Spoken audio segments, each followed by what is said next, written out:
It to do, and welcome into More Important Issues. It is Wednesday, June 24th. Beautiful weather. I cannot believe it's July. It's going to get back up to 90 again. I'm fairly confident. It's But getting hot. I'm enjoying it. I'm wearing this sweater. I'm still pushing the sweater, but I got this from the Vol Shop. I'll see if I can model it for you a little bit. Stick out the chest. Just been working chest day today. There you go. Ooh, was it? No, it wasn't, because I haven't worked out in a while. It was chest day for me today. Was it? So I was like, hey. I've been doing some at home. Same cycle. Yeah, I've been doing some at home stuff, and that's about it. Nothing. I've just been doing push-ups, and I've got. Kicking I got the old man. The shake weight. No, You that'd did be the awesome. shake weight. Yeah, that'd be awesome. What are they called? Oh my gosh. The bands? Yeah, the bands. I do bands. Some bands. Yeah, I've gone old school. So Just sit-ups, push-ups, and bands. well, it's I want to work out. I do. I really do. And the time, I do have time to work out, but it's very rare that I can take an hour and go to the gym. Yeah. So to be consistent, I was like, I'm just gonna start working out at home. So that's what I did. So yeah, do a lot of bands, and then one day, I promise, I am going to start doing cardio, but hasn't come yet. You play soccer a lot. I do play soccer a lot. That has to help a little bit. I do. Guys, before we jump into this episode, I want to tell you about my friends at MyBookie. It's hard to believe, but football is almost back. The NFL preseason kicks off with the Hall of Fame game on August 1st, and soon we'll have a regular season NFL and college football. That means it's time to make an account at the best online sports book known to man. That's right, I'm talking about MyBookie. Sports betting is exploding in popularity. If you want to get in on the action with a trusted company that's been in the business for years, MyBookie is the place for you. With an easy, no-hassle mobile site, 24/7 customer service, and bets on every sport and prop imaginable, MyBookie provides a fun, safe betting experience. Maybe you think Drew Brees and the Saints get their revenge for the terrible blown call in last year's NFC Championship game, or maybe you think Tom Brady and the Patriots win an unbelievable 7th Super Bowl. Why not make money when your prediction comes true? And if you deposit today, MyBookie will give you a 50% deposit bonus. That's right. You put in $100, they'll give you $50. You put in $1,000, they'll give you $500. It's that easy. Football weekends are the best, but they're even more thrilling when every touchdown can win you more money. So go to mybookie.ag and sign up today with promo code ISSUE. It's promo code ISSUE, ISSUE. At MyBookie, you play, you win, you get paid. Go check them out. Please do. I'm going to have to make sure my money's in the account, ready for football season. We still got a little bit ways to go, but it's getting here. Yeah. It's getting here. So So betting is happening.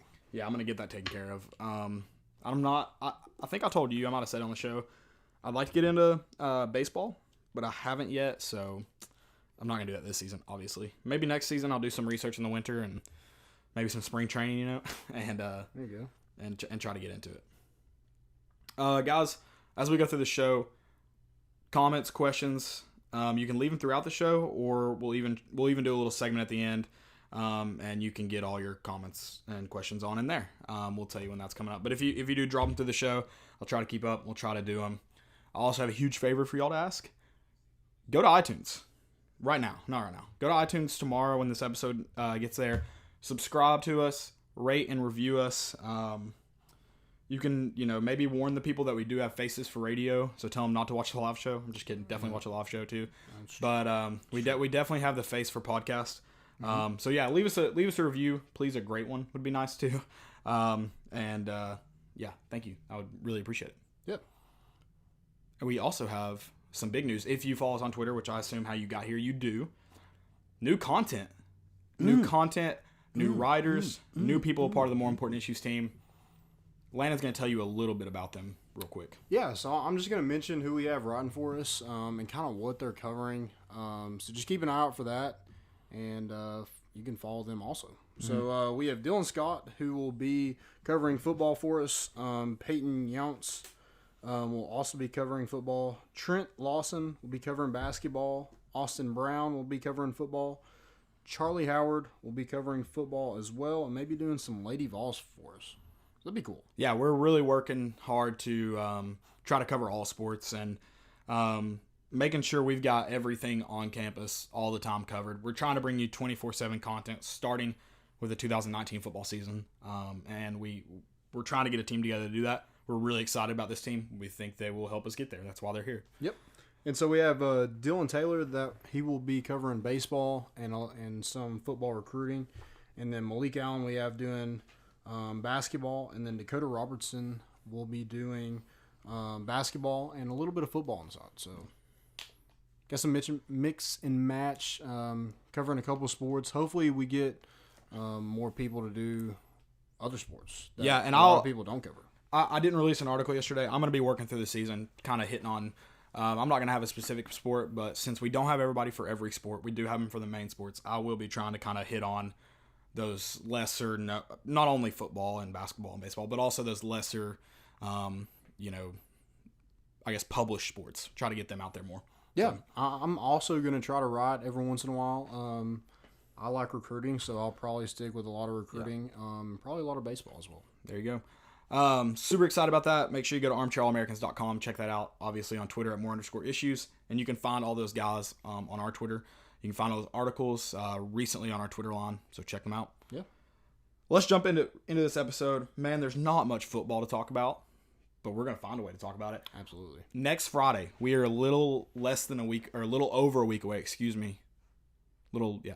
Less or over a week away from fall camp. Yeah. It's right around the corner. I'm relieved.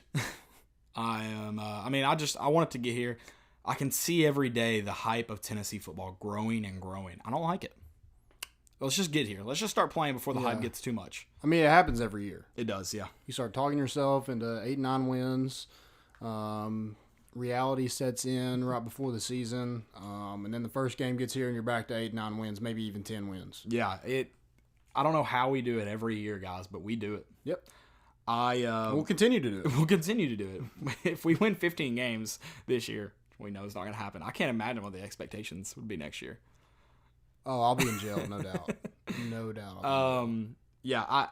You can see it every day. Everyone talking about the Garantano is going to come in and be this great leader. And some of, you got to buy into that hype a little bit because a lot of people are, and a lot of people believe, he's taking steps this offseason. Then you add in Jim Chaney to the mix. You do kind of have to believe he's gotten better. I don't know how much better. And then you just, I saw an article today that said, and this is a fact, we do have the most returning starters in the SEC. And then the rest of the title of the article carried on with, that's proven to be really helpful in the SEC or something like that. And I was like, nope, I'm not reading that article because I know what it's going to tell me, and I'm not going to like it. Nope. So, yeah, every year we do this same routine. And in my conspiracy with the national media still continues. So, yeah, I'm not buying into it. I'm obviously excited about Tennessee football, UT sports, but that's just because of I don't know why I had this, I chose this life, but I did, and I'm here. It's not really I believe we can win, but it's not like I wouldn't bet on it either, if that makes sense. I know why I do it. I know why I'm stupid. I just don't like being stupid. So. Orange glasses every time. For sure. The more, like I said, more of that kind of pumped up stuff, which this is crazy to me. So Darrell Taylor is on 3 award watch lists, but didn't make an SEC preseason. Nope. I don't understand.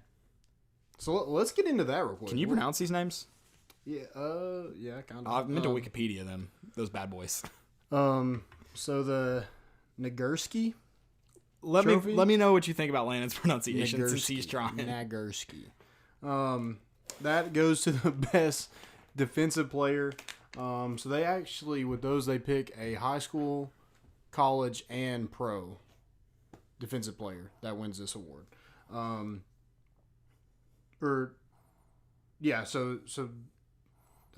that's right.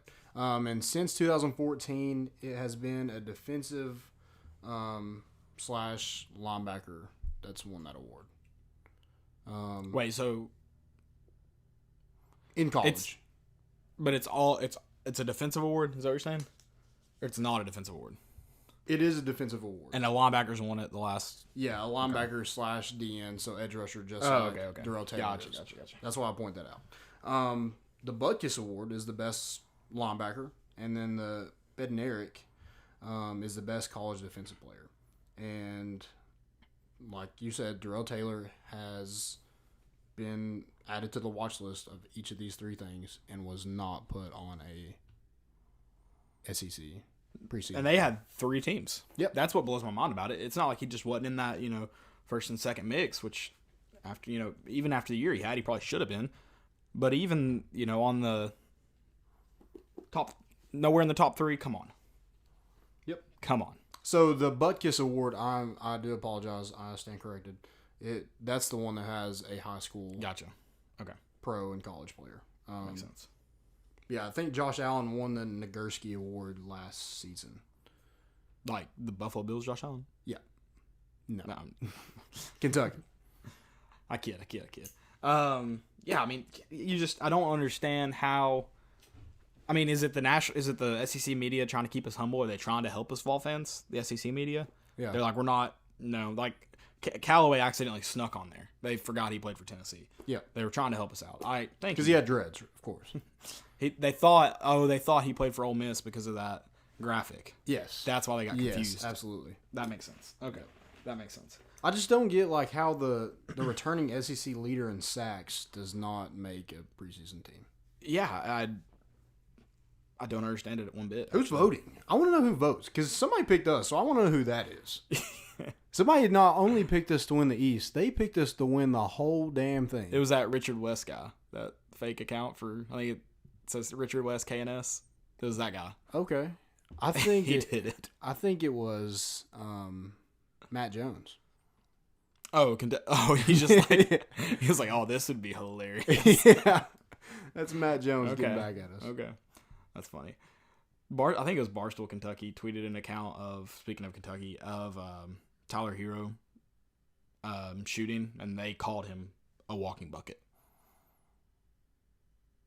I don't understand it either. But recruiting. Some more Tennessee stuff. We're going to talk about, so 247 has been the talk of the town.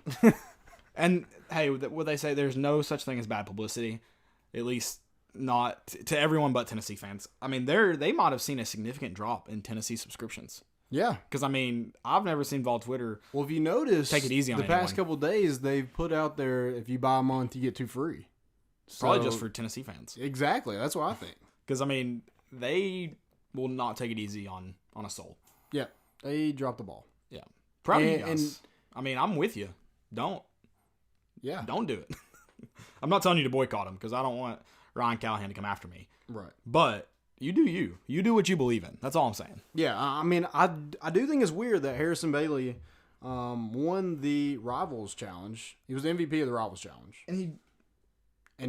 He's dropped 125 spots since he committed to Tennessee. I don't understand. He's dropped 49 since winning or coming in second at the Elite 11, right?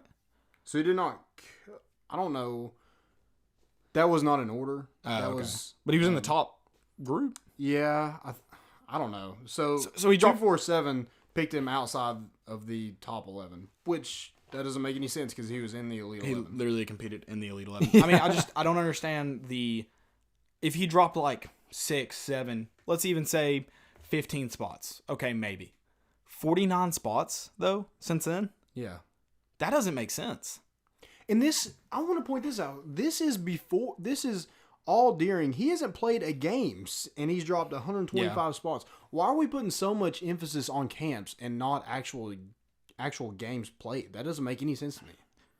Is it based on, I mean, what's it based on? Is he not picking up offers this year because he's been committed the whole time? I mean, he didn't run a good 40 time. He didn't run a good shuttle, L drill. Oh, good. He's a quarterback. I don't. Yeah, exactly. Like, I mean, I am getting heated about it, but I think that's, again, the orange in me. I really don't care. If you win, you can be a 6th-round pick. If you win me 6 Super Bowls, who cares when you got picked? Yep. I mean, that, like, ratings in the grand scheme of things don't matter if you win. Right. If you lose now, everyone's going to point to that and say, oh, well, we were right the whole time. It just seems that because he's a Tennessee commit that he's going down the rankings. That's what people were upset about. Because the timeline matches up. No, I mean, that obviously is unfortunate for 247 because, like you said, the way it happened, the time it happened. I will give him this. I mean, Keyshawn Lawrence moved up 3 spots. Down 3 spots. Oh, I thought he moved up. Yeah. Oh, yeah. Oh, wait. Who moved up? Sorry. I got that wrong. Antonio Johnson? Yeah. Antonio Johnson moved up 12 spots. Yeah. So it's obviously not just the Tennessee. Cooper Mays moved up. And Cooper Mays moved up significantly. Yeah. So he's 73 spots. And that's because he went to the opening and basically just shut down the whole he balled out. defensive side of the ball. Yeah, so I mean, I'll give 247 that. They can point to those things. But the Harrison Bailey thing, I just don't understand because, like you said, since that's happened, you haven't played any games. He had a fine junior season, goes and competes with the best in the country, and moves down 129 spots. Yeah. And then in the last ranking, moved down 49 since competing against the best in the country. And there were some guys that weren't there due to injury. But, what is he then, the top 12? Definitely top 12. So 2 guys missed it. He's at least in the top 13, though, if he doesn't beat them? Yeah. I don't get it. Yeah, again. It doesn't make any sense. Again, just win. I don't care if he moves up by the end of his senior year. Just come in here and win, and all is forgiven. 247 can be wrong. Prove him wrong. Yep. I mean, I guess that's just bulletin board material for yourself. I don't know. I mean, we are ranked 27th in recruiting class. That is low. But it's also July. And no football is being played yet. And how many guys are kind of waiting to see that are like on the fence about Tennessee or maybe even kind of have made up their mind about Tennessee, waiting to see what plays out this year? I think a ton, especially all the in-state prospects that we have that we're in the running for. Guys like Amari Thomas, Bryson Eason, Chris Morris, those guys are out of Memphis. You have Tyler Barron out of Knoxville, Jay Hardy out of Chattanooga. So those 5 guys are all 4-stars, so highly rated prospects. And I think they are just kind of waiting to see how good Tennessee is. Yeah, I hope that's the case because, like you said, ranked 27th isn't hot. So I hope that's the case, kind of waiting to see it play out. But right now, Jeremy Pruitt and his staff are just selling a dream. Mm-hmm. They're not selling – it's not Alabama. It's not even Georgia. It's not Dan Mullen at Florida who, have a track record of, we win or we get you to the NFL or we help develop you, whatever their selling point is because they can prove it. We don't have that right now. Now, Jeremy Pruitt can say, oh, well, I did this at Florida. I did this at Georgia, whatever. But it's not real yet because now you're in a different place. You're with a different staff. And Jeremy Pruitt's a first-year head coach. How many guys are waiting to see it play out? I hope a lot, and I think Jeremy Pruitt can, can do this thing. This year's going to be, I'm not saying this year's the make or break. This year's going to be a big selling point. Yeah. We find out what he's made of, I guess. And I think you've seen a difference in the type of guys we're recruiting. You look at last season, look who Darrell Taylor said the strongest guy on the team was. That's a freshman, Elijah Simmons. We're getting guys. Look at our wide receivers right now. Do you see any of our receivers just blowing by DBs? No. Exactly. We talked about that. Yeah, because they're probably running 4.5, 4.6s. Tyler Bird, maybe. Yeah, I would say Tyler Bird. And Josh Palmer probably does a good job. Jordan Murphy. But other than that, and what's the freshman that ran the good 40 time? Jared Means or Ramel Keaton? Jared Means, maybe. Yeah, so he might have a good 40 time. But, you're looking at guys that we're recruiting just at the wide receiver position. Rakeem Jarrett is a 4.4 guy. Jalen Hyatt out of Dutch Fork, the same high school that Bryce Thompson went to. They're good buddies, and he runs a 4.31. Yeah. That's what he was clocked at the opening. Trying to get faster guys. Yeah, so guys, and bigger guys, too. Elijah Simmons, good God, he's like 350 pounds. Jeremy Pruitt talked about it when he said about, getting size on. That's not the key to success, but it's a good starting point. Because at this point, they weren't even in a position to really compete. Yeah, and he talked about how he had guys playing offensive line at 280 pounds. You're not going to win many games when you have 280-pound offensive line. At that point, they're a tackling dummy for the defense. Yeah. You're basically like, that's the size of tight ends. Yeah, it's not very big. So, it's not very big. Yeah, I just, it is low, but I wouldn't look too much into it. It is July. Tennessee is set for a big recruiting weekend this weekend as dead period finishes up. They'll have that big barbecue. Oh. / pool party / they might go to Hannah's. It's just a barbecue. Exactly. I don't know what they'll do, but it's a good recruiting weekend. Some guys commit during this time. I think Roman Harrison was one of them last year. So, some guys to look out for. Bryson Eason, I think he will be in town. 4-star from Whitehaven. Tennessee's really pushing his recruitment as of late.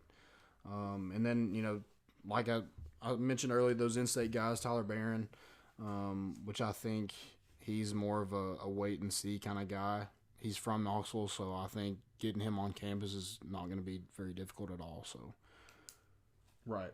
we will see. But, I'm not going to look too much into Harrison Bailey dropping too much. It is weird, but, we'll see come football time how good he actually is. It's weird, but just win. Yep. Just win. That's all I care about. He threw for like 2,800 yards and 33 touchdowns in his junior year. Threw for 29. I think he ran in for 4, so 33 total touchdowns. Sounds good to me. I'm okay with it. Yeah. What position is he playing? Yeah. QB1. Yeah, I'm not going to look too much into it. Speaking of QB1, have they announced when did they do his third season? So I know Spencer Rattler, the freshman quarterback at Oklahoma, they said that they were following him around, but they have not released when that actually is going to start. Okay. And I haven't seen anything on the internet, like a leak or anything, so I don't know. I don't know what happened there. There might be some NCAA violations. So is it just one person they were following around? I know he was one of them. There's always like a big name. Right. And then there's like Justin Fields, Jake Fromm were the two before him. I enjoy that show a lot, and Jake Fromm actually talked about how much he enjoyed doing it, and he feels like his buddies enjoyed doing it too. So yeah. I don't know. I like it. Yeah, for sure. Gives you a different perspective, and I think Sam Hartman, the guy who's on that last year, he was a starting quarterback at Wake Forest. Oh, did he end up starting? Yeah. I didn't follow. I think the only one I've really followed up. And Tate. Tate. But, I mean, really just Jake Fromm. So, they don't have anything on their Twitter. Their last tweet was in August of 2018. Yeah. On QB1's Twitter. I don't know. It's weird. Very strange. I thought it seemed to do well. I guess maybe after the whole Tate Martell thing, they were already kind of looking at, maybe we shouldn't be doing this anymore. Yep. That's funny, though. I enjoyed the show a lot, and we'll get into a similar show. I guess not similar, but it's a docuseries, so maybe. We'll get into that later. But we're already going to talk about, because Pat Fiztgerald at Northwestern made it a issue, or made it something to talk about. Game attendance. He believes it's down because of cell phones and because of the, I guess, screen generation that is upon us. And, I mean, I think he's right to an extent. Mm-hmm. To an extent. Again, I don't think that's the main issue one bit. But, I mean, what changes, how many people are, and they still it may not be a loud environment, but how many people are at games more often if they just have cell phone signal in a stadium or in an arena? Yeah. I mean, you see a lot of girls and some guys that go to tailgates just to take a picture. Yeah. And then they go home. So, I mean, I don't think cell phone is the biggest thing. I do think having access to all these games on your television. It's a big difference. Yeah. I mean, you can pretty much watch any game with a television package. Yep. So, I understand that perspective. I think Tennessee is going to fill up big games regardless. I've got for the Volunteers on my notes, win. If you win, Neyland Stadium's full. Period. Oh, yeah, absolutely. And even if you don't, big games are still going to fill up. You're going to sell out Neyland for Florida, Georgia, Alabama. Yep. Every single time. The lower opponents, you're not going to sell out probably. You didn't when we were really good. Yeah. I mean, you filled it up more than what we are now, but you when we were good, you still get tickets handed to you at work or at church. You still get that kind of stuff handed to you, because the little games are just different. Yep. And it's always going to be that way regardless. But yeah, if Tennessee just wins, you fill up the stadium. Period. Yeah. For 80% of the season. Mm-hmm. And that's just the way Tennessee is now. Other programs, it's probably a lot different. Yeah. Probably, the Pac-12 is an issue. They play so late, so it's hard to. Well, it's still 8 o'clock their time or whatever. Right. But I mean, that's still it's a still later late game. Yeah. I mean, it's still 7 o'clock, I guess, their time. Yeah. It's still a late start. But yeah, I mean, another thing that I think is the biggest reason is prices. Ticket prices are absurd. And then concession prices. I can't the deal in Neyland Stadium for a souvenir cup and a hot dog is $12. Yeah. That's stupid. And then a beer is going to be by itself $10, $12. That's stupid. Yeah. I mean, absurd. And I mean, I think beer is going to help some people get to a game now for Tennessee. I think a lot of people are like, I can just go sit at home and drink. But there's also going to be some people that are like, I'd rather be at a bar than watching this crap. I mean, that crowd's still going to be there. And that's another thing is bars. I can go to a bar and watch six games at a time. Mm-hmm. Drinks, food's a lot cheaper than going to a stadium and only having one game. And I'm a person, when Tennessee's on, all I want to watch is Tennessee. I don't go to a house. If I go to a game or go to a house and they're like, we're watching the Tennessee game, and during a commercial break, or even halftime, I don't necessarily like it, and they flip to another game, I'm either leaving or I'm going to be like, hey, don't do that again. Like, I'm there to watch Tennessee. That's the game I want to watch. Now, at a bar, it's fine. On commercial breaks, I can turn and look at another TV. Right. So that's good. So as far as that goes during a Tennessee game, it's very different for me. For some people, I understand. Maybe you don't have the same passion. It's okay, I guess. I don't understand. I mean, they're probably not going to go to a Tennessee game, though, if there's a really good game on that they're more interested in. Yeah. So, I mean, I look at it as like, me and you, we are going to go to the games regardless. Right. And there's I would like to see something different, though. I would like to see, something included with our season tickets. If you look at the Browns, they got a little package, and we got that program. They always do some kind of cool gimmick with the tickets. Yes. Even the Browns, they gave him like socks and gloves. Like, that's cool. I would like maybe a parking pass somewhere, because it's difficult to park. I mean, especially if you're not wanting to spend, $40. You're gonna have to walk a long ways. I mean, I think they definitely need to do something about the prices of park. I'm fine when you go to events like that. I'm fine with paying to park to an extent. Like, the prices of places like G10, the prices of places around the stadium is absurd. Yeah. And if you want to, and I guess you have people that want to pay for that, exclusiveness or whatever. But that, I mean, it's just crazy. It's crazy. There's so many different factors that keep people away from the stadium. And I feel like what a lot of schools are trying to do, and it's affecting passionate fans, is you're trying to cater to average fans. They want to do all this stuff in Neyland, all these renovations that make it, a better game day experience. You know what's a good game day experience for passionate fans like me? Effing winning. I will sit on a concrete block in 90-degree heat if you win a ball game. Yeah. And I'll show up to every single game. We'll probably do it if we lose. I will. I will. Yeah. Unfortunately, I will. I sat in a freaking high school stadium and watched us lose to Vanderbilt. Yep. So, yeah, I'll do it. But quit trying to cater to average fans. Win and create passionate fans. The reason Tennessee has so many passionate fans right now is because we grew up and all we knew was Tennessee winning for a while, or all we've heard about is Tennessee winning for, like our parents and our brothers, older brothers and sisters, cousins talked about it. Quit trying to cater to average fans, because average fans aren't going to stick around when it gets hard. If you don't take care of the stuff on the field and you do some $1 billion stadium renovation, well, in 10 years when you suck again, you're not going to put 90,000 people in it a season. Yep. Because all you've done is create average fans. Win, build the product on the field up, and you fill up that stadium for decades on decades on decades. And I feel like the tailgating experience hasn't really changed. I mean, I haven't been tailgating a ton my whole life, but from when we've been tailgating the past 4 years, it's been the same thing. I feel like it's a good atmosphere. Yeah, and it's definitely kind of similar to how it is in the stadium in terms of big games. It's huge. Little games, still fun. Numbers-wise, not as big, but still fun. But, I mean, again, that's the passionate fans. If you want to... Average fans will tailgate for the big games. Mm-hmm. So you'll have a mix. You'll have the passionate and the average. Yep. If you want to find out who the passionate fans are, who is tailgating for a 12 p.m. kickoff? That's your passionate fan. I mean, seriously. Yeah, exactly. I mean, we're there. I've been to our spot as early as 9 a.m. Yeah. So, and there's people there way before us. I don't know about way. We're pretty early. I know, but I mean, you get those people who you swear they slept there. Yeah, you swear they slept there. They spend the night. Because I was up early. butt naked in the kitchen making eggs. Yeah. And they still beat me there.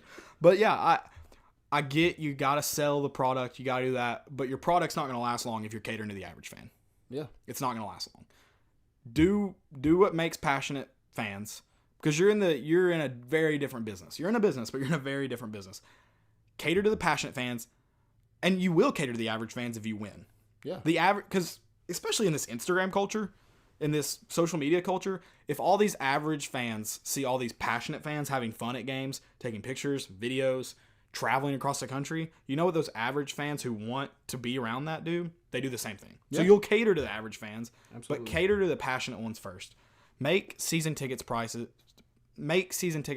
reasonable. Yeah. Average fans aren't going to buy them regardless. Cater to the passionate ones, and you'll pick up the average ones along the way. I promise. It's just part of it. Yep. It's part of it. And I like what you're saying. Cater to them, and I think that involves, giving them some sort of incentive. Yeah. I mean, good Lord, if I spend $1,200 on 2 season tickets, and that's in the upper deck, I spent $1,200 on that, and I get a book of tickets. That you're going to throw away when you're done cutting out the tickets. Right, yeah. What am I going to do with that? Why not? I mean, I would like, if I got a t-shirt, I'm like, okay, cool. Yeah. Or a hat or something. I mean, something. A parking pass to... If it was a parking lot like it was like the ag campus, which is far. Yeah. You gotta time it to catch a bus. I mean, that's... Yeah, still. Like, it's something. Or so, make like it... you said, cater to the average fans. Yeah. Give them a little something for their support. Yeah. No, I definitely think they've got to find a way to keep the passionate fans passionate. Because if you do what you're doing now, it's only going to get worse. Yeah, and I think since coming in, I think obviously we've made a point to fix the on-field issue. And I think that's the first solution to the problem. Winning solves everything. You can have the crappiest stadium in the world, and if you win, no one's going to say, I shouldn't say no one's going to say a word. There's always going to be those people. But not the people who genuinely care, and the people who, they're not going to say a word. Because they're not there to use the bathroom in a nice restroom. They're there to see you win. Yep. So go win. If you were winning more ball games, you wouldn't hear me complaining about your freaking hot dog prices. That's true, yeah. Bottom line. Yeah. Like that's just how, I do it every And then game. people aren't worried about troughs. They're not worried about how gross the bathrooms are. No. They're not worried about the lines to get to the bathroom, the men's restroom. How was there a line at a men's restroom? That's what Because there's more women's restrooms in a stadium and in Thompson Moyne Arena than there are men's restrooms, which is good in theory until you realize, we're at a sporting event where it's like a 4-to-1 male to female population. So it's very different. Yeah, logistically, though, that 90% of the women are probably in the student section. Probably. But yeah, I am happy to say I think we're trying to fix the on-field product. I don't think the attendance at UT is going to be a problem in the next 5 years. I hope. It's probably going to be less like everybody else is. Because in the SEC, the SEC averaged 74,185 fans per game. That was the lowest it's had since 2003. And a lot of that, SEC Network. Think about that. And the good thing about the SEC is they make up a lot of, they lose a little bit in that, in revenue from tickets, but they're making it up with TV. So it kind of equals out. Yep. So they got in at the right time for that for sure. But yeah, I'm going to be at Neyland regardless. There's going to be 60,000, 70,000 other passionate fans like me and you that are going to be at Neyland regardless.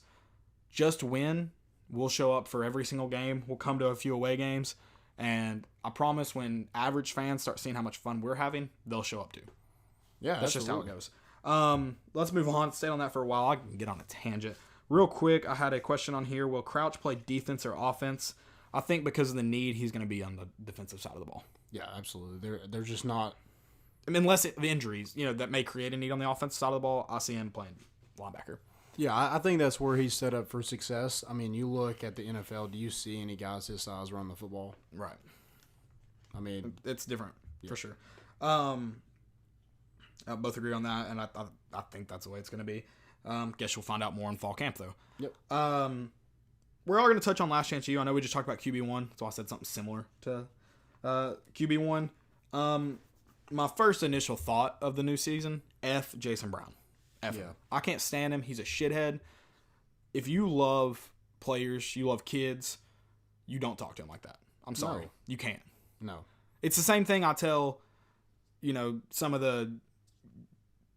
You can't act the way you act and then just say, I'm sorry, I love you, and move on. No, if you're sorry and you love me, show me with your actions. Don't just move, And then he's like, these guys have my back and these guys know I care about them. It's unfortunate to say this. A lot of those guys, it's the only guy that they've ever had in his corner. Because Jason kind of, to an extent, he is in their corner. To an extent. But, and I understand where he's coming from on so many things, but he presents them in the wrong way. Like, he's like, my reputation, my job's on the line.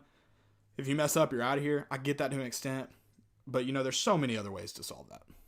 To go about that. And he doesn't. Yeah, he's a dick. His constant threats in the middle of the season, it's like, oh, I'll cut you because I don't like you. Oh, I'll fire all of y'all. Yeah. Because y'all aren't doing it the way I want to do it. And like, I mean, who wants a coach?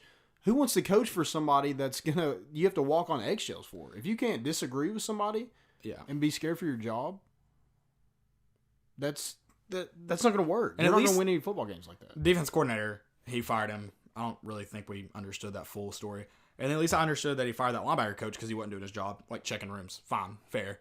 Then that QB coach resigns, who I'm not saying we didn't really get to hear him talk much football, but he at least held it together better than that other guy did. He was doing a decent job of holding that group together. Yeah. And he resigns not because of the kids, because of, he said, a toxic environment. And you didn't even ask. You were just like, yeah, I'm going to tell you to quit or resign right now immediately and leave. I'm like, you didn't even ask like why you're resigning, or no, you didn't. Because he knows. He definitely knows why people don't want to play for him. They don't want to coach for him. And the whole Malik Allen thing kills me because it's like Malik Henry. Sorry, Malik Allen. Apologies, man. Malik Henry thing. Like, he lied to the team, or he lied to Malik. One or the other, and neither are right. No, he was like, "Oh yeah, that's not what he told me." Yeah, and we knew it. Yeah, he and Jason Brown knew he didn't bring him in. He brought him in because Jay Jones was hurt and he was scared to play anybody else. And which is crazy because I'm not saying those two guys are great, but they were good for JUCO level quarterbacks. Yeah, good enough. And Jay Jones, I don't know what his deal is, but he should have stayed at Georgia Tech. That man can run, and that's about it. Yeah, and he was like, "Oh, they run too much." I mean, what did you think? And he just, every time he felt pressure, he tucked it and ran. Did you ever watch a Georgia Tech game before you committed there? That was a pretty poor recruiting process. Yeah. Did you not know who Paul Johnson was? Yeah, that was pretty rough. I was like, how does that make any sense? But I like the season. I like the show. I like the idea of it. I wish they'd move on from Independence. I don't really like that school. They are now, aren't they? Or they announce it? They haven't announced where they're going. I assume they'll probably go somewhere else. I am happy for the new coach. I can't remember his name. Coach Harris? Yeah, I like him. He's a good guy. Him. Yeah. He dealt with Jason Brown. About as much. I'm impressed that he did it for Elite 3 seasons. He lived with the guy. Yeah. Could you imagine that? That'd be terrible. I mean, I didn't even know there'd be enough room in a house with Jason Brown's head. Yeah, I know. I'm not convinced. I'm not convinced he's a great football mind either. Who, the Harris guy? No, Jason Brown. Oh no, he's a good recruiter. Yeah, and he's like, I'll motivate you all. You all weren't that good in games. No. Who did you motivate? Yeah, and it's one thing to cuss. Like, I think cussing's funny to an extent, but once you're threatening people, no, it's just like calling people, all the stuff he has said, belittling them. Yeah, all the stuff he has said to them to belittle them. Yeah, that's great. Yeah, that's what bothers me. Yeah, like to put yourself so high. You're a JUCO coach. Like, you're nothing great. I mean, these kids, they went to D1. Most of them did, and then they had to go back to JUCO because they had some issues. But that's the highest you've been. They've been higher than you. And his whole, well, I'm not changing. I am who I am. Dude, that's good in theory. But in reality, like, sometimes you just need to fix your shit. Yeah. Somebody said that. And he's not willing to do it. And, like, that's, like, so if you want people to respect you because you are who you are, then shouldn't you respect the kids for being who they are? Yeah. He was like, I mean, that's how I was raised. That don't mean it's right. Yeah. I'm like, dude, somebody abused you along the way. No, I mean, it was the toxic environment. You watched it because it was hilarious to see him just fall apart. I'll be honest. You're cheering against him, and you're cheering for every kid on that roster. Yep. One of my favorite videos ever. He threatens to get a ref's job, which is funny. Did you see this on Twitter? Yeah, I'll have your job. Yeah. You did see it? Yeah. It was a catch all the way. Yeah. I was like, I hope that ref sent in. I would email it to him tomorrow. I'd text it to him. Hey, Jason, just want to let you know that I had a great call here. You, however, had a poorly coached game. But I needed you to see this. Also, who still has their job and who doesn't? Okay. Yeah. Also, I'm moving up to D1 because of this call. I sent this to my overall thought on the series, there wasn't enough football. And I know that had to do with the team not being as good and stuff like that. But, I liked EMCC because they showed so much football. Yeah, and God, how crazy is it to go from Buddy, who you think treats the players like crap, to Jason Brown? Yeah. And this man thinks he is the hottest thing in the world. He sits in his freaking hot tub with a cigar. Yeah, I'm just like, dude, no one thinks you're cool. And, dude, like, him scrolling through people, like, have posted about him. I hope he replies to me one day. I mean, I'm just like, you can come on the show. Full of yourself do you think you are? No, he loved the rock star life. He was like, he'd talk to coach. He'd be like, man, it's all Hollywood around here now. You're all Hollywood. Yep. You're all Hollywood. But yeah, no, it was. But they showed, and I get they show like families and stuff, but like, I don't need to see some defensive coordinator's family. I don't know. I thought that was a cool part of the show. Getting to see like behind. I think it's cool, but you should. I'd rather get the football. Like, I'd rather watch it because of football. I'd rather see that than college kids partying. That was the lamest party I've ever seen. I think we all know they do that on nights before games too, right. And then but you don't get to see the behind the scenes with the fan. Like they lived on a community college campus, and that's gonna be a hard life. And I hope that defense coordinator, he seems to do a pretty good job. Hopefully he makes it one day because they deserve it. I agree with that. But I thought it was cool to see. I just wish there was more football in it. I definitely agree with that part of it, like more football, yeah. But that was a story I enjoyed seeing. Kalen Davis, yeah, he's probably my favorite person on. Yeah, no, he is. Besides Ronald Ollie, I thought Ollie was a big baby, whereas he was a big baby, but everybody still like loved him. Like he was. Oh, he definitely had that likable attitude. Yeah, but Kalen Davis, you cheer for that man. Yeah. I mean. What I want to know, like, he had to write a 20-page paper. I went to a 4-year school and never had to write a 20-page paper. What are they doing in community college? I think I had to write a 20-page research paper. I don't remember. It was long. I'm trying to remember how many pages it was. But I do remember thinking that, like, dang, that was a lot. Yeah. But, yeah. 20 pages? Yeah, that's pretty wild. But good for him. I mean, he's going to Arkansas State. Yeah, absolutely. Cheering for him. Yeah, absolutely. We got some Twitter questions and maybe from other places. But what do you think about Bobby Bruce? Man, it sucks. It kind of sucks. I mean, you kind of the way he talked in the first season, the way he acted, you kind of knew that was going to happen. Like, and then afterwards, he's like, when they're doing the interviews, like, man, he's like, it wasn't, everyone. He didn't say this directly, but like, pretty much everyone's out to get me. Like, it wasn't really nothing. Nah, dude, you walked out of a room that got broken into with a bag. Yeah. Like, no matter what was in the bag, that looks sketchy. Do you not look on the wall to see if there's a camera before you do something like that? And there was stuff missing. Like, nah, no one was out to get you. You did something stupid and got caught. Yeah. So, yeah, no, I mean. Get it. And he was just arrested before this season. I was just like. Mr. Can't get right. Right. He's playing on a semi-pro team, so. Oh, really? Yeah. It was like, I can't remember the name of it, but it was like 2 like mascot names. It's like me. I've got 3 first names. This team has 2 mascot names for their names. Dang it, Bobby Bruce. So, yeah, Twitter questions. So, Neyland Mafia, our boy. Oh, I haven't heard from him in a while. I know. It's good to have you back. He said, what is a starting offensive line without Trey Smith? Rough. Also, drop some questions if you have them in the Periscope. I've got it pulled up. I will see them. I'm somewhat positive. Sorry about that. But yeah, go back to your question, or Neil Mafia's question.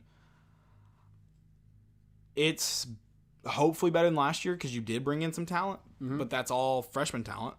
Yeah. So, again, rough. I want to say better than last year. I do still want to say better than last year. I do too. I think with the offensive overall scheme will be better. Mm-hmm. Especially to fit. So help them out more. I think that for sure. I think starting lineup goes, I don't know if you'll see the 2 freshmen. You'll see I mean, you'll see him, but I don't know if they'll be the starters game one. I think Wanye. I think he'll be a day one starter. Okay. Everything we saw in the spring, I think he's a day one starter. I think that's a good point. He was an early enrollee, whereas Darnell Wright was not, and he took a lot of reps with the ones in the spring. Yeah, so probably him. And Darnell Wright, I don't think it'll be long before he is named a starter at tackle. So those two guys probably at the tackles. Brandon Kennedy, the center. Jameer Johnson will be a guard, and then I don't know. This other guard is kind of up for grabs. I don't know if Jerome Carvin or Ryan Johnson. I think it'll be maybe between one of those two. I don't know. And Calber as well is another one that people like. So I think we'll see at fall camp who it really will be. But as far as if I had to guess, I would say probably Ryan Johnson. You definitely find out more on next Friday, or starting next Friday. You start finding out more. Yep. So that's for sure. But yeah, I think you see Wanye more as a starter. Darnell Wright, don't know. He wasn't here for the spring, so you don't know. Mm-hmm. You kind of hope with him just based on size and talent, skill. Yeah. You kind of hope so. But I think this line, you mentioned the scheme. I think his scheme's the way Chaney, does it up front. I think it definitely helps him out. I think it helps people who lack skill. Yep. It doesn't necessarily help people who lack size. So hopefully that problem is fixed. Right. So, next question. What you got? So Eric Conley said it's at eConvict. Ooh, that's nice. I like it. He said over-under for regular season wins is 6.5 for Tennessee. Give us your thoughts on which games are must-win and your prediction on that over-under bet. I think my must-wins, besides the easy ones, cupcakes, I think you have to beat Vandy this year. And then because of what you did to Kentucky last year, you have to beat Kentucky. Yep, I would say Kentucky. That's 6 wins, right? South Carolina is my must-win. Okay. I think you need to beat the streak. So you got 3 real must-wins then. Yeah. Outside of your cupcakes. I think Vanderbilt, it's a must-win, and that's why I think it's expected. I think South Carolina is probably the most important win. Yeah, especially where it falls in the schedule. Right. Most important. I think I'd agree with that. I think I would, because I think you almost, like you said, was Vandy almost being expected must-win game. Yeah, I kind of agree with that. This is your chance to put you over South Carolina. Right. I think they've been ahead of us for a while. It's been close. Every game, I think the last 4 years have been close. Right. So you got to solidify yourself and pass them up. It's time to be Muschamp, man. Yeah. Yeah, and get over that Muschamp curse. And I think it was one of our articles. I can't remember who wrote it. Peyton, maybe. I liked what he said, kind of how we should. Might have been Austin. No, Austin previewed wide receivers. How he said we should be more talented than South Carolina this year. Mm-hmm. So definitely take advantage of that, hopefully, and win. But his question was, where do we fall on that line, right? Yep. I think I'm going to go, if I was betting on it, I think I'm going to take the over. I think I'm saying we get 7 wins. If I'm not putting money on it, I might tell you under, and we fall right at 6 wins. But I think between 6 and 7, I think you get 7 wins. I do. Yep. I think you're more likely to get 7 wins. I think you have a better chance of winning 7. I should say that. Okay. And then we also have another one. I say 7 also. I think 7 wins is take the over. Doable. Hammer the over. We just told you. Hammer it. Take the over. I think we'll find out a lot from the first 2 games. Yeah. Because BYU is actually a worthy opponent. Yeah, very formidable opponent. Live's too short to bet the under. Bet the over. So Richie Hammett also said, predict our record and who do we lose to and why. One big thing that makes us lose. Predict the record and why. Yeah, so I think 7-5, who we lose to. I think you lose to Florida, Georgia, Alabama, Mississippi State, and probably Missouri. Let's see. So I just told you 7 wins. I think that's doable. So again, I told you if I'm betting on it, I'm probably taking that over.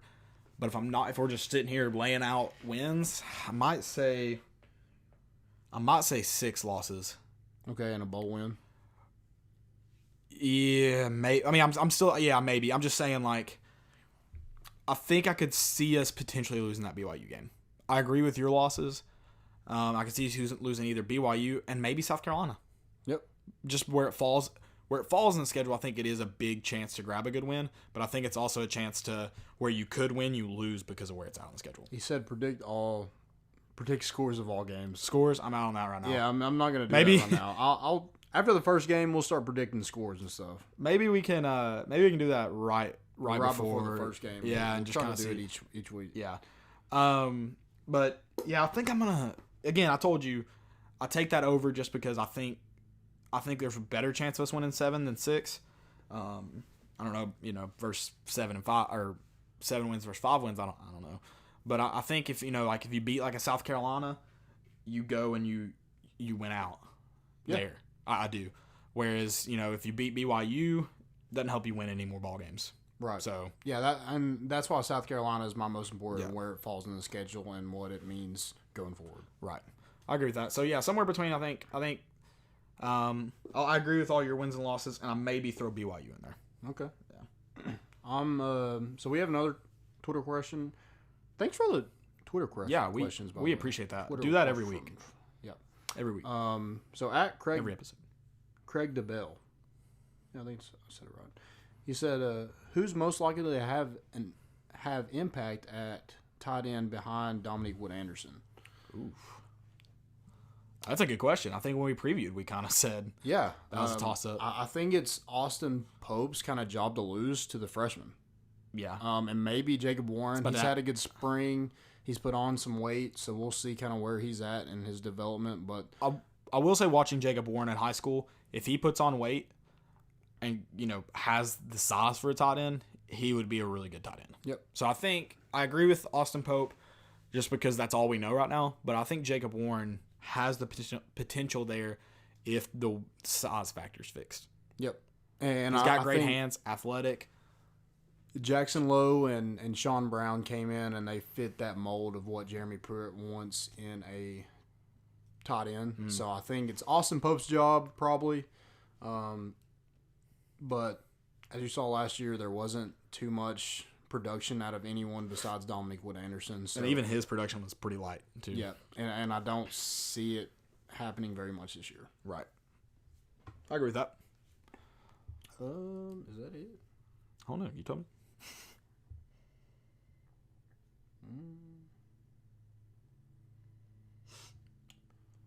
Oh, who all in recruits are supposed to be at Tennessee this weekend? Ooh. I know there's a lot of 2021 guys. I'll probably have a list by Friday. So maybe talk about that. That'll be a Sunday. Yeah, but a lot of guys haven't announced that they're going to go. I know they're trying to get. You'll see a lot of commits here. You'll see Harrison Bailey, Keyshawn Lawrence will be here, and they're trying to get Tyler Barron. I think might go to Ohio State for an official visit. Jay Hardy, they're trying to get here. Bryson Eason. They'll try to get Amari Thomas. I don't know if that'll work, but they'll try to get him as well. But yeah, a lot of commits, and they'll try to get some guys in here. I'm sure Harrison Bailey will try to get B.J. Ojolari and Eric Gilbert. I think Eric Gilbert's going to Clemson, but he'll probably try to get B.J. Ojolari, which is his high school teammates, try to get him on campus for another visit to Tennessee. Gotcha. So a lot of people on campus this week. Hopefully, you finished a lot of people on campus this week for the barbecue. Come on down. Where's it at? Where do they do that? I don't know. But it is at I think they do it. So that patio area at Neyland Stadium. Yeah. Oh, okay. I think they do it up there. I don't know where they go to the pool party. You mentioned pool. That's why I wondered. Yeah. Maybe just the. I would say it'd have to be a big pool. So maybe They should just do it right and go to the old Bruce Pearl Gettysview house and really have a time out. That's what they need to do. That's what they should do. Anything else for questions? Anybody that's in the Periscope? You guys got anything? No. So we're gonna move on to our JumboTron. We doing that? Couple segments here. Yeah. Awesome. So, JumboTron. With you got this? Yeah. Tell us about it. So, VFL director CJ Phaeton has stepped down from his position. He resigned after 14 months at Tennessee. It said that he was exploring other opportunities. I don't know what that actually means. I don't know what kind of was the backstory there. But we're looking for a new VFL director, so we thought we'd include that in our Jumbotron and select who we would like to take over as a VFL director. Was I supposed to take this serious? I mean, you don't have to. Okay, cool. You don't have to do anything you don't want to. I don't do peer pressure. Yeah. Well, so I went the serious route initially, and I was like, this isn't as much fun. I also don't know who would be interested because I don't know where all these people are at in their lives and stuff. Yeah, I mean, I kind of looked at like who was around the program who we see at games and stuff like that. That's kind of how I looked at it. I went from a strictly not serious point of view. Okay, yeah. What you got? So, number one. First one, Arian Foster. And hear me out. I think this is a good one. Hear me out. He has been through the toughest parts of an student athlete's life. He can really connect with these guys and tell them how it operates at this level. And even from the worst case scenario, he can tell you how to get tacos from your coach if you need them. If you're hungry. So he can really, I think he can help him in every aspect of life. Okay, he's successful in the NFL. So you want to go there? Okay. Yeah, I'll go with somebody else. I'll just throw him in there. This is off the dome. I'm gonna go Brian Williams.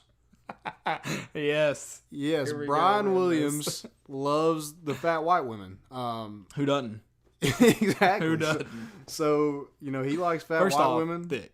Or does he calls him fat, doesn't he? Yeah, he just goes for it. Yeah, he just says it. He says what's on his mind. And I think that's great. I think you need a VFL director who's going to say what's on his mind. I don't think that worked when Butch Jones was here. So I feel like you could definitely see a reason why a guy would want to stick up for himself. He's got my vote.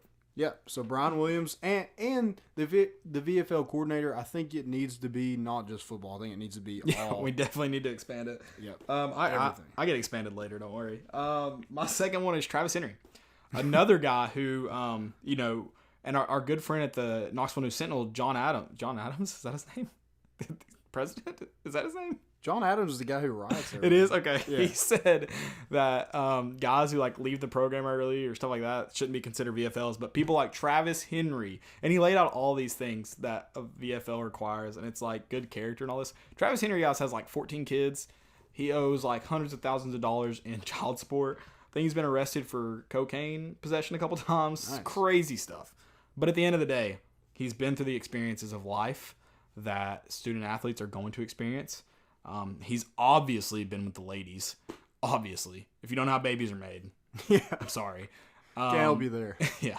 So he's going to be able to tell them how to either fend off the women or how to pick them up. One or the other. Yep. He probably only has experience picking them up, unfortunately. Then he can tell you how to manage your money because he's been to the opposite side of money management. Okay. So I think he can really help the student athletes in that area of life. I like that one because he's got the 14 kids. That could help recruiting. And we're not aware And we're not aware of any failed drug tests. So he can also help the student athletes on how to pass drug tests. Exactly. So okay, I like that. While under the influence of cocaine. Yeah. I like it for a recruiting standpoint. Exactly. You get those guys on campus. His dad works here, so that's got to be an in, right? Surely. So, number 2, I'm going to go Al Wilson. Okay, I like that one a lot. I actually almost went on that on my serious one. Yeah, so this is serious. Al Wilson loves the University of Tennessee. To an extent. Yeah. Not a fan of Gus's anymore. Were you there that night? I was. We won't get into it, but just that you were there. But Al Wilson loves the University of Tennessee, loves Philip Fulmer. I feel like he would actually do well for the program. He wouldn't let anybody push him around. He would not. Sure. No. That's for sure. Yeah, that man's mean. My next one is actually a little serious with a little bit of comedy on the side. My main man, Bernard King. He's been around the program lately. But when he left the program, I don't know the full story, so I'm not going to tell you what happened. There was I think there were rumors. It was never proven of theft, maybe. Rumors of it. I don't think it was ever proven. But I think for a while he was told never to come back to campus. And now he's here. So the fact that he came back, man, that's a VFL. Yeah. So great VFL coordinator candidate, I believe. And, he's a beloved New York Knick. Get the man on campus. Yeah. Get the man on campus. Okay. And he's got a sweet last name.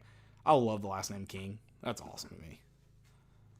Also, it had to be a con man that like originated that last name, trying to convince people he was royalty. Had to be. Ooh, research project. That is a good 20-pager, go. At least, that's a minimum 20-pager. Yeah. I'm going to go our good friend. Okay. Bobby Graham. BG, get it. BG. He just had a kid, so that could help with recruiting purposes. He's got more time on his hands now. Yeah, exactly. Yeah, I just feel like he's around the program. He would do a good job. He wants what's best for Tennessee. And no matter what, he's always going to have their best interests. Yeah. So that's why I have BG. I also have somebody in the future that I would really like to maybe get in to either coaching or get involved more with the program. And I think Todd Kelly Jr. would do great at being a VFL player. I kind of had that thought too. I was on that page with you. And then I think Josh Dobbs and Grant Williams, they need to coach here or do something. We need to get them back in orange somehow. Yeah, as soon as they get done with their pro careers, hopefully it lasts forever. But if it doesn't, hopefully Tennessee has a job waiting for them. Absolutely. I agree with that. Stupidity's an epidemic. Probably us for that segment. I'm just kidding. That was a phenomenal segment, first off. So, Stupidity's an epidemic, though. Stupidity's an epidemic. I think I've just got one. I do want to mention something because I was going through my screenshots. I meant to do this earlier in the show. Justin Hunter getting a workout with the Patriots. Yeah, good for him. Yeah. Where'd Cordell Patterson go? He's not the Patriots anymore, is he? Where is he? Is he back at the Patriots? The Bears. The Bears. The Bears. Yep. Okay. I was like, I don't think he's there. I was about to say 2 balls maybe at the Patriots, but I was like, I don't think he's there. That's good. Yeah. So, my first one is at Rocky Top Ski Bum. He says, I think he has more important issues blocked. But anyway, he says, the Vols football season ends in December because they've been terrible. So if you're buying $130 shoes that you most likely wear 5 months, you're only paying $26 a month to wear a pair of shoes. First of all, I don't think you know how shoes work. That's a great math. It's great math, though. Yeah, good for him. But I don't think you just wear them on game days or through the season. I feel like you wear them. Yeah, I could maybe understand why he thinks some people do, but like I personally don't buy shoes just to wear on game days. So if I bought them, I would wear them all the time. I've seen a lot of people wear them outside of Tennessee football game days, and also there is basketball and baseball if you do want to wear them year round. Like if you're like, I will only wear them to Tennessee sporting events. Yeah, there are other sporting events outside of that. There's plenty. So. And that was an interesting take. My thought process is, I'm not going to buy the shoes. They're not my style. Right. But if you want to spend money and buy shoes because you like wearing Tennessee stuff, go for it. Right. Who is he to say that you're paying $26 a month because you only wear them 5 months out of the year? Yeah, I don't understand the whole standpoint. And he blocked us, so yeah, forget him. My first one is old Matt Daniel at Vols Picks. And speaking of 247, I'm not even really going after the fake thing. Do it, whatever. If you're trying to get clout and be funny, do it. Don't care. But the backtracking he did with Grant Ramey was fantastic. Spin zone of the century. Like, not even spin zone. Sorry, just really got his way out of this one. Grant Ramey tweeted at him. He said, "Yes, it is fake. Honestly, I didn't think anyone would notice it. I didn't tag anyone." Grant Ramey replied, "Employees notice when it makes their place of business look bad." Then he said, "I should have posted that, but if I was going to, I should have cropped out the 247 part of it. I was going to play it off as a glitch." Then he continues. No Grant Ramey reply. He just continues. And this is my favorite part of the entire Twitter exchange. "I'll take it down as soon as I've apologized to the 247 people and Aubrey. I don't understand why you needed up to apologize." But he goes on. "He wasn't tagged. Involving him wasn't my intent." Best part. "I posted it at like 3 a.m., half asleep, not in the best judgment. And honestly, it took someone texted me about it for me to even remember I posted it." Yeah. You didn't remember you posted it? And it took someone texting you? What? That's your excuse? And then, dude, you're an idiot. Everybody knows you're an idiot. Delete it. Don't be like, oh, I'll delete it as soon as like. Let me apologize to everyone first, and then I'll delete it. Just apologize. Just delete the damn thing. Get it out of here. It was. Everybody knew it was fake. Some people fell. I think. Did Aubrey Solomon fall for it? Like, did he think he just hadn't heard yet? No, because Aubrey Solomon said that's not true. Okay, so he said involving Aubrey wasn't my intent. So that's why I asked. Yeah. Okay. Well, when you post somebody with with their name on it, somebody with their name on it, especially that obviously involves them. Especially somewhere like Vol Twitter, where they're gonna be on it. Yeah, no, that was a bold thing to do for with the 247 thing. Bold thing to do with the whole backtracking thing. That was interesting. Yeah. So at John Adams, speaking of John Adams, he said, "Will Jeremy Pruitt do better than media's opinion hasn't changed much?" He was drunk, right? He posted that. So the article actually says, "Will Jeremy Pruitt do better than Butch Jones as Tennessee's football coach? Media's opinions hasn't changed." I don't know where the article's going. I don't click on these because I don't want to give them clicks. Right. But I saw it and I'm just like, dude, first of all, you get paid to write this crap, and then you go and put a sentence up like, "Will Jeremy Pruitt do better than media's opinion hasn't changed much?" I don't even know what that means. I don't think he knows what it means. No, he doesn't. I don't think he's there. Yeah, no, that was that was a rough tweet there. But what was I gonna say? But yeah, I can't stand John Adams. I need to find the article about the Vol for Life just to read where he says Travis Haney is a great example of a Vol for Life, or whatever he says about him. It's fantastic. Travis Henry? What'd I say? Haney. Oh, yeah, Henry. Isn't that your girlfriend's last name? It is, but it's also a 247 rider. I'm mixing all this, or it used to be a 247 rider. I'm mixing all this up now. Also, I just ran across this on Twitter. I got distracted by one guy slapping another guy's balls. Somebody said, "What in the Butch Jones is going on here?" If y'all don't know what we're talking about, I just retweeted it from Edward Thompson Jr., Georgia Tech, doing some groin strengthening. It reminds me of Dwight, doing some shit. Him and Mose when they make that gym. He's like, "What are you talking about? This is your whatever lift." He's like, "This is where you cut sheet metal." This is a sheet metal cutting station. It's a great forearm strengthening. Yeah, that's the kind of stuff they do in the Dwight Schrute gym. Oh man, you have any more stupidity? I don't. I have one more Twitter question that I just found, so I'm gonna read that. Is Emerson going to contribute this year? Seems like he was praised when he arrived and disappeared. I do know Emerson had some injuries, and then is working to get back. He was on the bigger side when he got here, and I think he sat out his whole senior season. Don't be hating on people on the bigger side. I mean, easy on us. So I don't know. I feel like if there's any year for him to contribute, it would be this year, where we don't have a lot of depth on the defensive line. Right. Will he start? Probably not. But I would like to see him. Yeah. And I think he has the opportunity to contribute. We'll see. I know he's big because there's, I think, Vol Photos or something put a picture up, and he is massive. My dude's not that big. I bench press more than him, surely. His arms are bigger than your yeah, my head would fit inside that. Yeah. Fit inside that forearm. Yep. For sure. That's all I got. That's all I've got, guys. Thank you all for hopping in the Periscope. Check on iTunes, Spotify, Google Play, armchairallamericans.com. Anywhere there is a podcast to be found, our podcast is there. Check us out there. Check out the content. We'll starting on Monday, or I guess Sunday, really, we'll have content for you guys. We're working to get it 7 days a week. You're getting Tennessee content. Let us know. Tweet back at me. DM me, whatever. We want to know how you guys want content. What do you want to hear in the podcast? What do you want to see in the articles? What do you want to see on a blog, on a video, on a vlog, whatever? Let us know. We want to bring you all the content you want. Yeah. And it's getting closer and closer to football season. The weather is giving us a little taste. It's going to go back to the 90s, but it's giving us a taste of what fall is going to be like.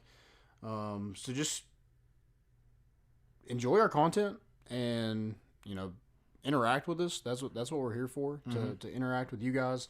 So just keep that in mind, and go Vols, and we're bringing the boat in, and we out.